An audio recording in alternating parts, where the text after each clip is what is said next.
কোনো জবাবদিহিতা ছিল না মানুষের কাছে। বর্তমান সরকার যেভাবেই নির্বাচন হোক একটা রাজনৈতিক দলের সরকার, ফলে জনগণের কাছে তাদের দায়বদ্ধতা আছে, অ্যাকাউন্টেবিলিটি আছে। এই জন্য আমরা মনে করি যে পূর্বের সরকারের চেয়ে এই সরকার জনগণের কাছে দায়বদ্ধ। ফলে যা ইচ্ছা তাই তারা করবে না, তারা সংবিধানকে অনুসরণ করবে, মানুষের অধিকারকে অনুসরণ করবে।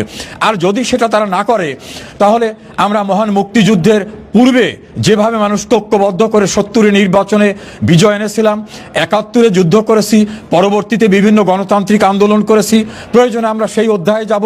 আমরা আশা করব বিএনপি আমাদের সাংবিধানিক অধিকার, মানুষের অধিকার, গণতান্ত্রিক অধিকারকে ফিরিয়ে দেবে। যদি না দেয় তাহলে আবার আমরা রাজপথে নামব। আপনারা দেশে ফিরছেন প্রায় শুনে আসছি, তবে সেই ফেরাটা কবে হতে পারে? খুব শীঘ্রই?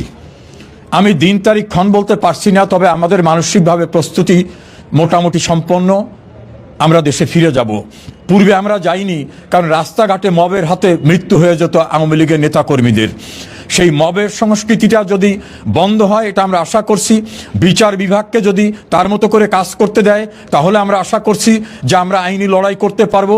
আমাদের প্রত্যাশা জন্মেছে যে একটা রাজনৈতিক সরকার গঠিত হয়েছে, আমরা আশা করি তারা অন্তত ডক্টর ইউনূসের মতো জঘন্যতম বর্বরচিত সন্ত্রাসী মবক্রেসির কাজটা করবে না।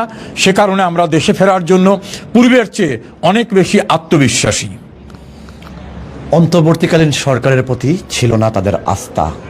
আওয়ামী লীগের অসংখ্য নেতাকর্মীরা নির্যাতিত, কারাবন্দী বা নিহত হয়েছেন কারাগারের ভেতরেও।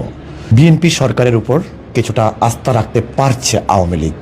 আমরা কথা বলছিলাম বাংলাদেশ সরকারের সাবেক গৃহায়ন ও গণপূর্তমন্ত্রী সম রেজাউল করিমের সাথে। Kamrul Rasel, channel S, London.